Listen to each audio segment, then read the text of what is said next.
Good day to you, child of God. This is the Remnant Seed Bible Study channel. Welcome. I want to talk about current events today. The recent bombing of Iran. I really believe that we've definitely delayed their aspirations of a nuclear weapon. I think we struck it was a brilliant military maneuver. All kudos goes to our military and the leadership of President Trump, somebody who has the guts to do what needs to be done. But I want to talk about the Locust Army today and the connection it has to Islam, which is not a religion. It's a political ideology, and they use it as a playbook to take over nations. And I'm going to show you how to connect the dots. And the Bible describes what's going on right now to a T. We're living in the last days, and this is one of the signs. The fact that this Locust Army has been unleashed all over the world.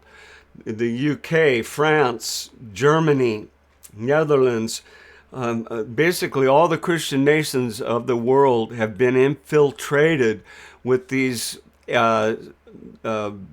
soldiers.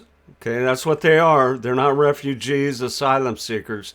They are soldiers sent in to infiltrate these nations and destroy their culture, destroy their heritage, and everything about the nation. They destroy everything, and that's what a locust does. It's patterned after the locust. When a locust goes through an area, they strip everything clean and bare, and then basically everything has to start over, and that's what they're trying to do all over the world. They're trying to take over the entire world. All right, let's get into this. It's going to be rather long, so prepare yourself. And you're going to find this in Joel chapter 2 and Revelation 9. It describes their MO to a T. And I want to show you the connection between Islam and the Locust armies. The book of Joel is set within the backdrop of a time right before the Lord's Day. The entire book of Joel is speaking about the time we're in right now, beloved. It describes the Locust army and the tactics they use to take over nations. Revelation 9 describes the same army whose leader is none other than Satan. And both of these chapters, Revelation 9 and Joel chapter 2, basically the whole book of Joel, describe with allegory. And it's not literal, beloved. It's not literal. These are both allegories, and you must keep that in mind. You got to rightly divide God's word when allegory is being used or literal is being used. This system of subjugation, dominance has never been used. It's always been used to a lesser degree, but never before has it been used on a scale like this. Iran, Hamas, Hezbollah, and many of these other names are all part of this Locust Army, whatever name you want to tag on it. They all subscribe to being Islam. And beloved, Islam is 2 billion people strong, and there's about 300 million of them that have been radicalized, and that's as large as the population of the United States. And it's not a religion by all definitions. It's a system of subjugation, obfuscation, and deception. Iran and its caliphate are a perfect example. You can never make a deal with the devil, and the only thing they understand is lethal force. And from a biblical point of view, they're called the Locust Army. If you want to learn about their playbook, go to Joel chapter 2 and Revelation 9. They're going to find their method of operation. And it's really similar to Saul Alinsky's rules for radicals. And this is how they take over nations. This is their playbook. They're using the same playbook in the UK, France, Germany, Sweden, Netherlands, and basically all over the world. And now they have a foothold here in America. And beloved, if you look at the state of Minnesota flies the Islam flag now. And Dearborn, Michigan, taken over by Muslims. Austin, Texas, they've built a complete city down there. Thank God they have stopped it. But this is what they do. They don't assimilate. They want to take over and dominate this nation, and that's what they're doing. Look, New York City just elected a communist Muslim mayor. I mean, it's absolutely insane what these people are doing. They're voting for their own destruction because of their ignorance. All right, if you will notice, they've infiltrated the Christian nations of the world in order to drive the God of Abraham, Isaac, and Jacob out. They want to exterminate the house of Israel wherever they are located, which is all over the world, and especially here in America and Israel. This is why they want to destroy Israel. They hate the house of Israel, the children, the immediate family of God.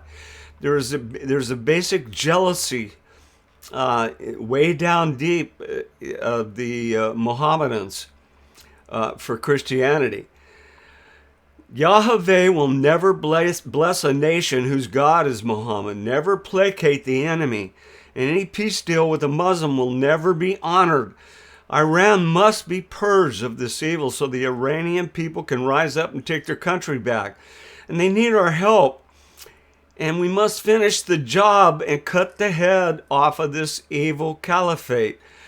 We must blockade the entire nation of Iran and choke them out. And it's going to be painful for the Iranian people, but they will thank us. We can do it now or later. It's inevitable. They will get a nuke eventually, and they will use it if they get it. Evidence points to them still having the ability to continue making enriched uranium. And they'd be remiss if they didn't have a backup plan. And now, if you look at the world right now and just figure this out, it doesn't take a rocket scientist. Rocket Man, Russia, and China have probably already given them nukes. Beloved, and Iran has been threatening to have a nuclear weapon since 1988. I remember this. They've been saying this for how many years? And they still don't have one? I just don't believe. I think they have a nuclear weapon. I think they already have it. Christians have been at war with Islam for centuries, and this is never going to stop. Currently in America, it's much more than illegal immigration. It's infiltration on a worldwide scale, and many are unawares. And their goal is worldwide domination. Christianity has been at war for centuries, and what has changed, beloved? It's never going to change. Battle tactics on both sides have remained the same for the most part. One side wore green uniforms and the other brown uniforms, respectively. Generally speaking, the difference between one side and the other was easily identifiable. Okay, and there are various battles in the Old Testament of the Bible that resemble the same types of battles and battle tactics that are given as examples or types that reoccur time and again. They're called similitudes. And I believe the end times Locust Army is different than all of the other examples because these are new battle tactics that they've adopted, and I'll try to identify them in this essay. And beloved, we've entered into the era of the terrorists. And there's always been, you could say, terrorists throughout history, but never on a scale like this, beloved. And that's why this is the end times. This is a sign for us to look at, to know that we are in the end times. And these centuries-old battle tactics would change forever, and the new age of the terrorists would emerge. People started strapping bombs on themselves and blowing up innocent people by the thousands along with themselves. A new kind of war and also a new kind of battle tactic, for the most part, had never been used before, began in the modern world. A new age of surveillance and governmental police state had begun as a result. And the world would begin living in fear, and many personal liberties were taken away from Americans without them knowing it. After 9/11, beloved, they really ratcheted up the police state and the surveillance state. A loss of personal liberty has occurred all over the world as a result of terrorism and the tactics of the Locust Army. We're now living in a worldwide police state, and many people don't realize this. The locusts have now entered into many governments of the world, and they are loyal to only one thing, world domination, and their god Allah. I will call these new soldiers the 21st century locust armies. And the Bible describes these soldiers to a T. It describes their battle plans and tactics and motivations, and also who they are. These are not the typical soldier of old, but a new kind of soldier. Their commander is none other than the destroyer, who is Satan, Abaddon in the Hebrew tongue and Apollyon in the Greek tongue. And both of these words mean destroyer in the English tongue. And this is their leader. They're swarming all over the world in preparation for their final jihad. Please take note, the Locust Army is made up of many different races of peoples, and the term locust is referring to an ideology in one respect, but it's also a methodology or a blueprint being described by using the locust.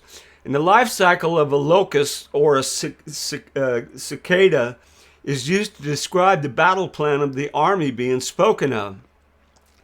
And they use this as a playbook, beloved. To know the life of the cycle of the locust is to better understand the battle plan of the adversary.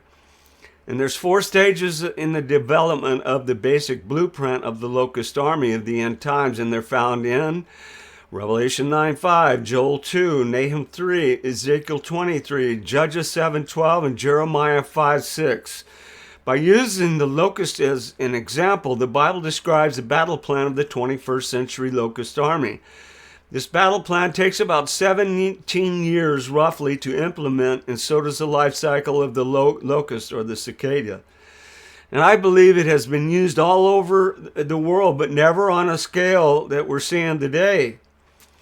And here's the Hebrew interpretation of this. First the gnar, second the swarmer, third the devourer, and finally the consumer. And this is what they do. They consume and devour nations and their culture and their heritage. They are here in America and Europe to destroy our cultures and take them over, beloved.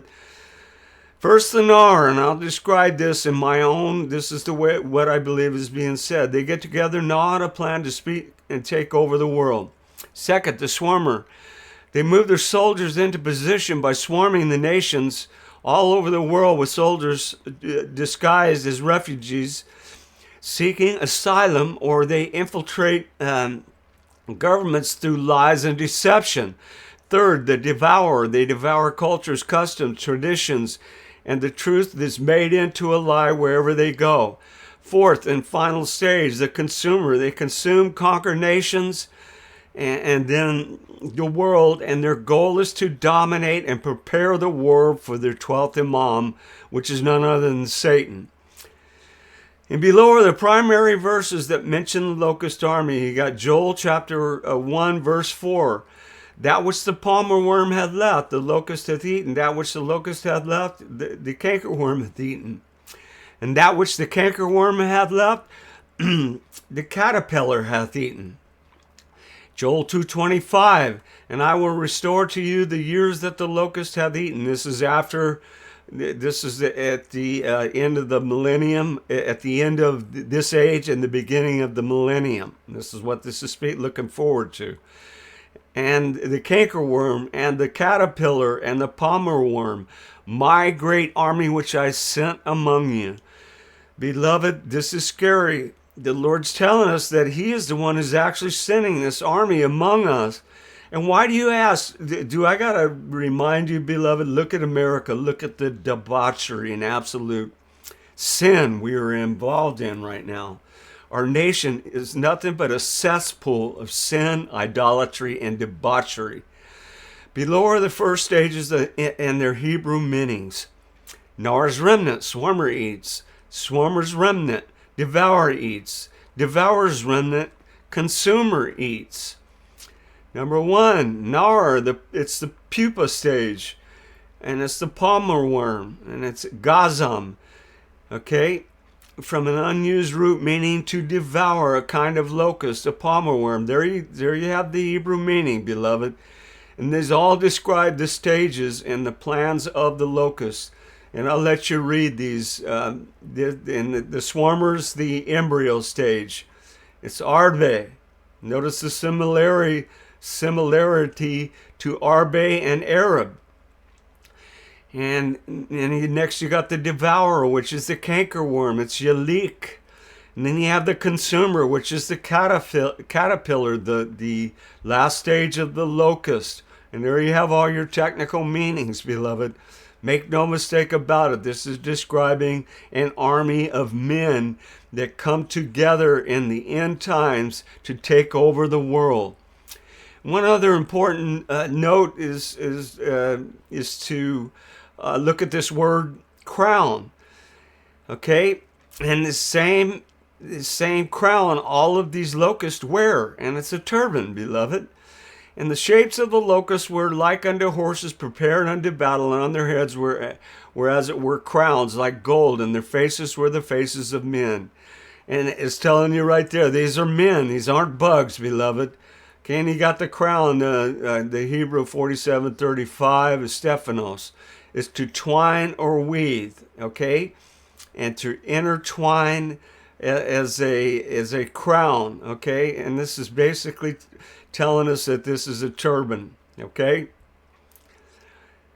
All right, and Satan will be wearing the same crown that the Locust Army is wearing at his appearance as their 12th Imam in Revelation 6. He's riding a white horse with a crown, but it's none other than Satan imitating Jesus Christ. Below are Bible verses that explain in great detail their method of operation and the basic battle plans of the Locust Army. And I'll also explain who these people are. So you got Nahum, chapter 3, verse 15. There shall be a fire the fire devour thee. The sword, excuse me, beloved. The sword shall cut thee off. It shall eat thee up like the cankerworm. Make thyself many as the cankerworm. Make thyself many as the locust. Okay, verse 16. Thou hast multiplied thy merchants above the stars of heaven, and the cankerworm spoileth and fleeth away. This is what they do. They won't come out in the day. They come out at night and in the dusk, and they attack and then they split. The perfect description of a terrorist, beloved. Thy crown are the locusts, and thy captains as the great grasshoppers which camp in the hedges in the cold day. But when the sun ariseth, they fleeth away, and their place is not known where they are. And this describes a terrorist, beloved. They come out of nowhere and they blow people up. Verse 18, thy shepherds slumber, O king of Assyria. Thy nobles shall dwell in the dust. Thy people is scattered upon the mountains, and no man can gather them. Okay, and I'll describe what this verse is saying. They are from the dust of the desert. They're scattered upon the mountains, and mountains are symbolic for nations. They are scattered all over the world among the nations, and just look at the world today. They strap bombs on their waists, and they blow themselves up, along with many other innocent people. And they also kill innocent people with guns, knives, trucks, planes, anything to get their hands on, beloved. All to dominate and terrorize. They instill fear in the general public, beloved. And that's how they control. Above is a perfect description of the way they come out of nowhere and attack and then flee back into the shadows. Jeremiah makes mention of the wolf of the evenings. That it's a reference to the word Arab, whose etymology is the children neither of the day or night. And the leopard mentioned here is in reference to the Kenite, who is part of this Locust Army, the sons of Cain, the sons of the devil, whose spot is not our spot, but the spot of the children of the devil. Both are sent to punish the disobedient children of Israel by God.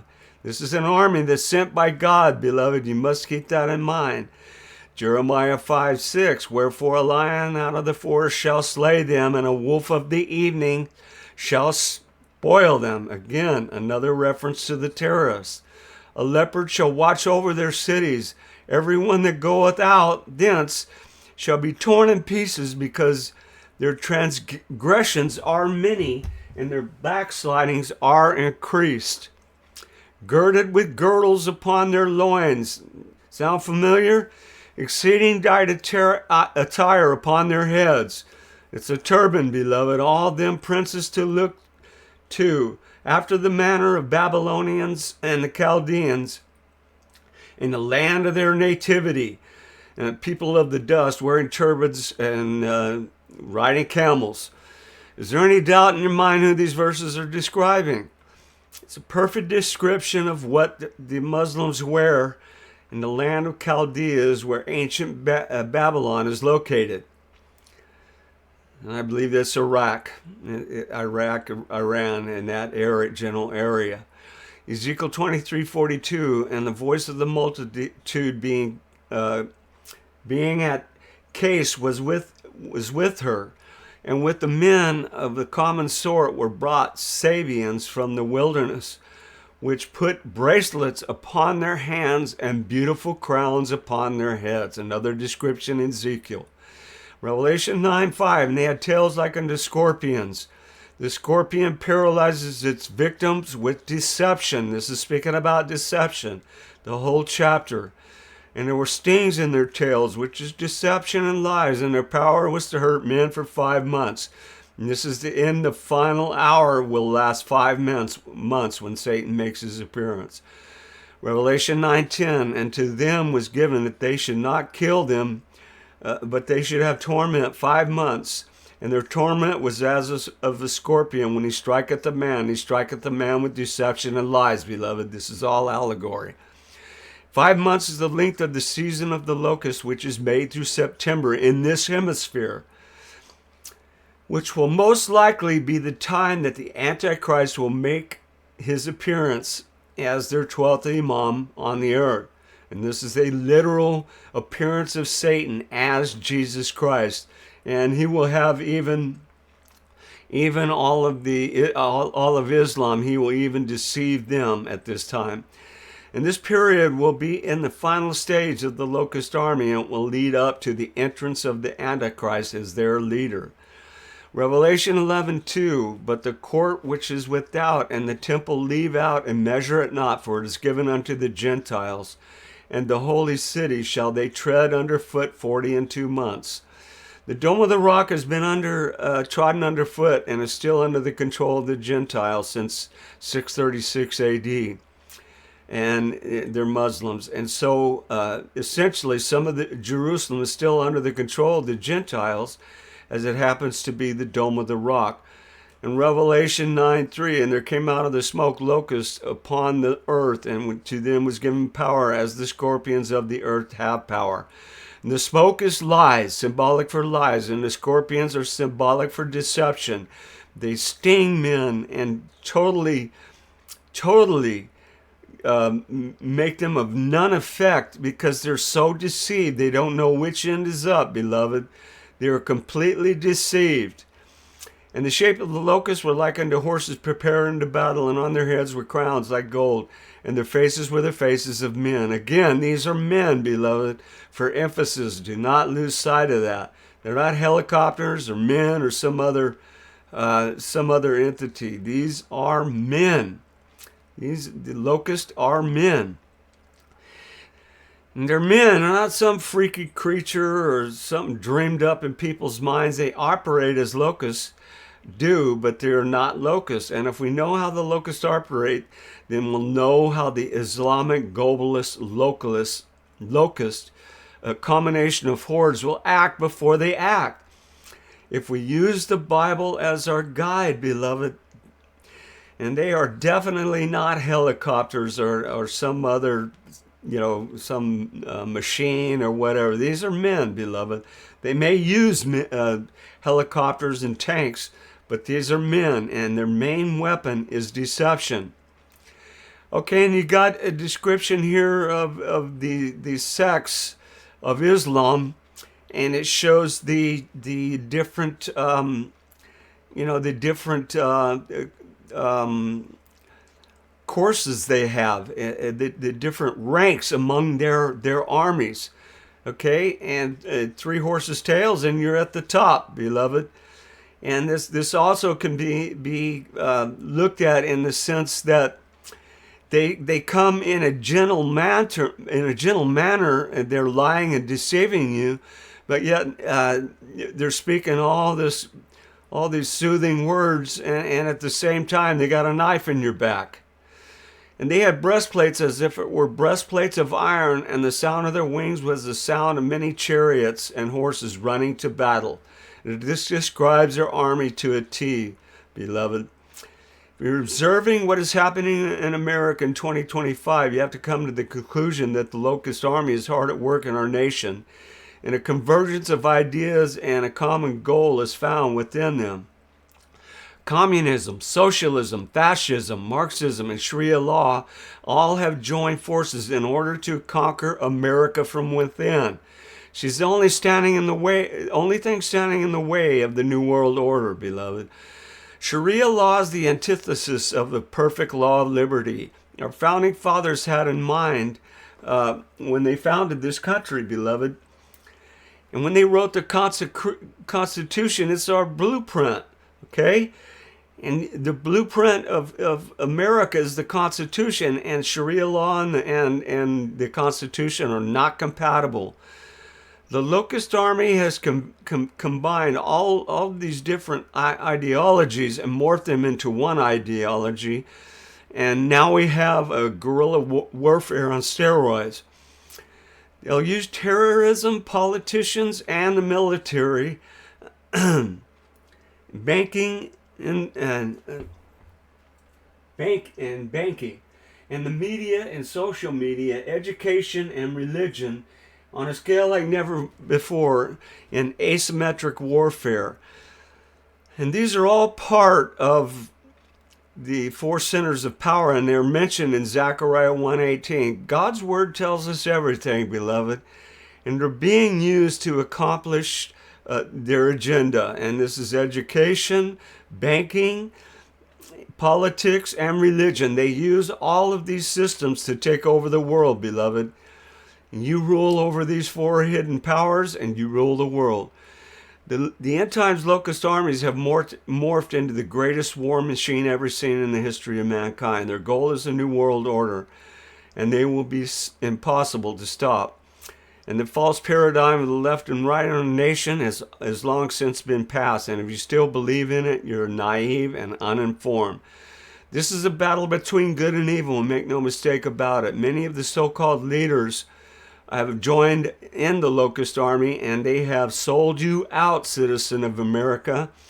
And in my estimation, the blueprint for the takeover of America is based on the life cycle of the locust, which is about 17 years, give or take a few years, beloved. And I believe 9/11 was a turning point, and Trump has delayed it, or we would already be under the New World Order. When you combine all these old ideologies, you come up with a new one. And this is globalism, one worldism. Make no mistake, America, this plan has been set into motion, and it's only a matter of time before they're able to fully implement it. People are being led as lambs to the slaughter, just like the Pied Piper plays his melody of subversion. Our young have been brainwashed, and these centers of indoctrination they call education, and then our old are too tired to fight, beloved. We've turned our back on God as a nation, and we are now ripe for the overthrow of Islam, and these evil ideologies are taking over America, beloved. And it's because God has taken this hedge of protection down. And the only thing that's going to stop this is true repentance and turning back towards God. But instead, I believe Americans will continue in their apostasy away from God unless something very drastic happens. Either we have the wrath of God to contend with, or the wrath of the Locust Army to contend with. I believe the coming years will decide the fate of America, and it's not good, beloved. I also believe jihad is used as an example for the prescribed refined methodology of achieving takeover. But in the final analysis, it will be the Chinese model of the communism, and that will be implemented as the blueprint for the leadership of the New World Order. And it will be based on subjugation, dominance, and cruelty. And just look at China or the nations under Sharia law and compare. A true Muslim will never swear allegiance to our Constitution and should never be allowed in public office. If you look around the world today, the 21st century Locust Army has spread all over the world, and they are conquering nations with a new type of battle tactic. This type of battle tactic has never been used to this degree in warfare of the past. They wage war on many different levels, and it's called jihad, or asymmetric warfare. They lie, cheat, steal, kill, and destroy, and subvert the governments of the world, and many people have been fooled by their lies. The globalists and the Locust Army strange bedfellows, and they've both been using each other to further their own plans of world domination. If you align yourself with them, you're part of the Locust Army, and in the end, the Lord will destroy you. Who will win this final battle? And beloved, we know who will win. It's the Lord of Lords and King of Kings. Jesus the Christ will surely win, and it is written, beloved. And beloved, I hope you take heed to this, and I hope you understand what we're up against.